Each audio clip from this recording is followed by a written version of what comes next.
So imagine this.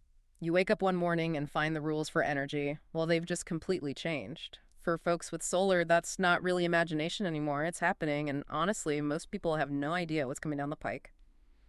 Welcome to the Deep Dive's Solar Scoop. Today we're digging into 5 massive changes hitting solar, especially after the Inflation Reduction Act, the one sometimes called the Big Beautiful Bill. That's right. It's a huge moment. If you've got solar or you're even thinking about it, the whole industry is facing probably its biggest shakeup in maybe 20 years. We're seeing these dramatic shifts, in financing, utility rules.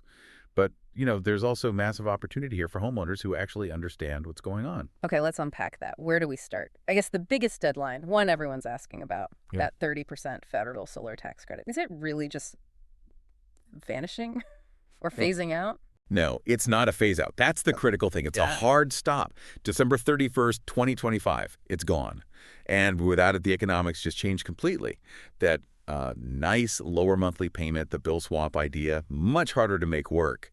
And crucially, this is really key, your system has to be installed and actually turned on by that date, not just, having signed a contract. Installed and on. Okay, that sounds incredibly tight. It is. Can the industry even handle that? Are installers just going to be totally booked solid? Well, the pressure is already immense. We're seeing installers booked out months ahead. Equipment delays are a real thing. It's tight. Honestly, if you're serious about getting solar with that credit, the time to act was probably yesterday, but definitely now. Otherwise, you risk losing out on thousands. Okay, urgent deadline noted. Number 2, you mentioned shifts in financing. Okay. And said it's not pretty. What's happening there? These aren't regular banks collapsing, are they? No, not typically. We're talking about these specific solar finance companies. Names like Mosaic, GoodLeap, Sunlight Financial Home. They were huge players. They're basically middlemen. They borrow money from Wall Street, lend it to homeowners for solar, and then bundle up those loans to sell them off.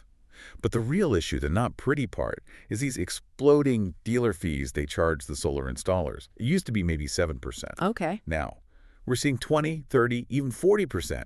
So picture this.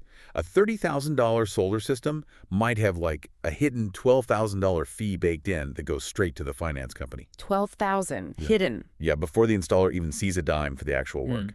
And the homeowner, often completely unaware. That's staggering. And what about the warranties? People get promised these 25-year warranties, right? But if these finance companies are shaky and installers don't last... Exactly. That's the other shoe dropping. The average solar installer, historically, lasts maybe 6 or 7 years. So who honors that 25-year promise? Especially when the finance company itself might be, struggling. Mosaic filed for Chapter 11 bankruptcy protection. Just recently, June 6, 2025. Sunlight Financial collapsed back in October 23. So the warranty might just evaporate. It's a real risk. We're even seeing traditional banks now adding clauses saying, we're not responsible for maintenance or warranty issues. If your installer folds, you could be on the hook for repairs. It's precarious. Okay, so we've got a disappearing tax credit deadline and a financing sector in turmoil. That's already a lot. Let's take a quick pause. When we come back, we'll dive into the next 3 critical changes reshaping solar, including how your utility company views your panels. Stay with us.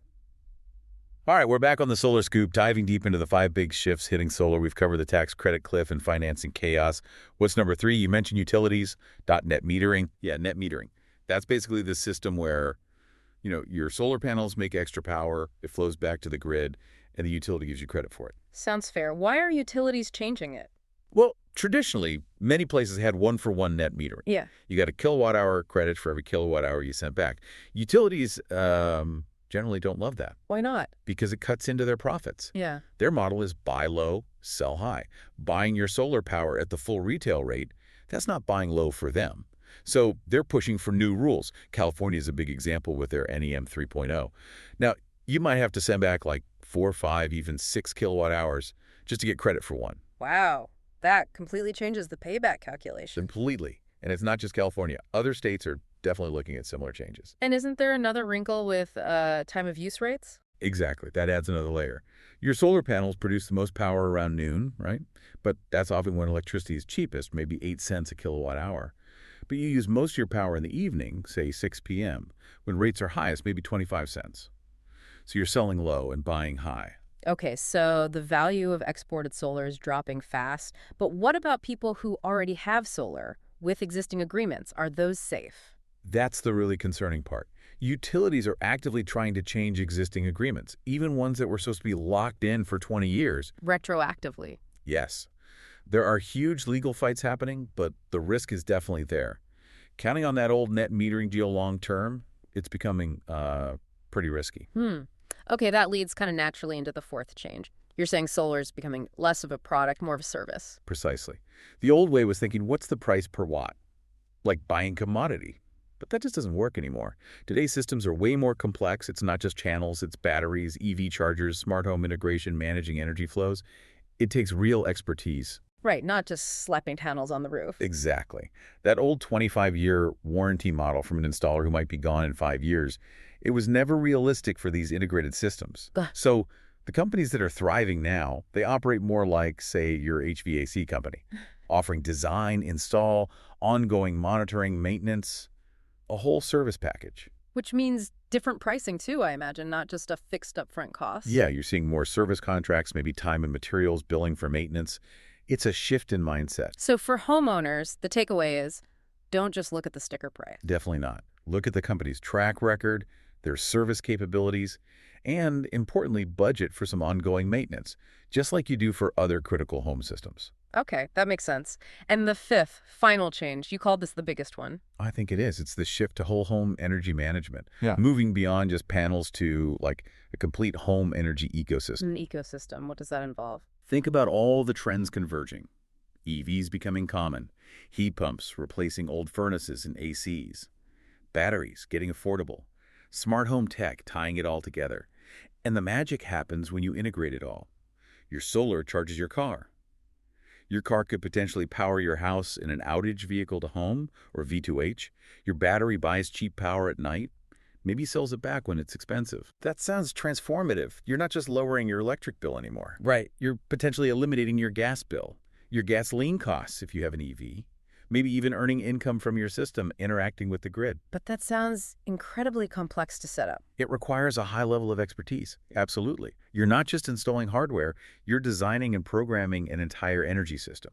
Sure. But the timing is kind of perfect.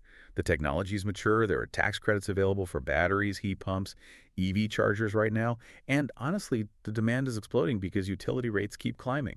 This is the future. So wrapping this all up, for someone listening, what's the move? If they're thinking solar or already have it, If you're starting fresh, really look for companies that specialize in this whole home electrification picture, not just basic panel installs. Yeah. If you already have panels, seriously consider adding battery storage.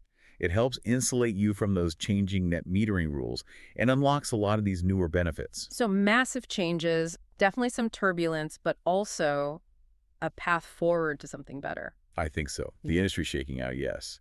But for homeowners who understand these shifts and act strategically, there's a really unprecedented opportunity here for true energy independence and resilience. It's quite exciting, actually. Well, this has been incredibly insightful.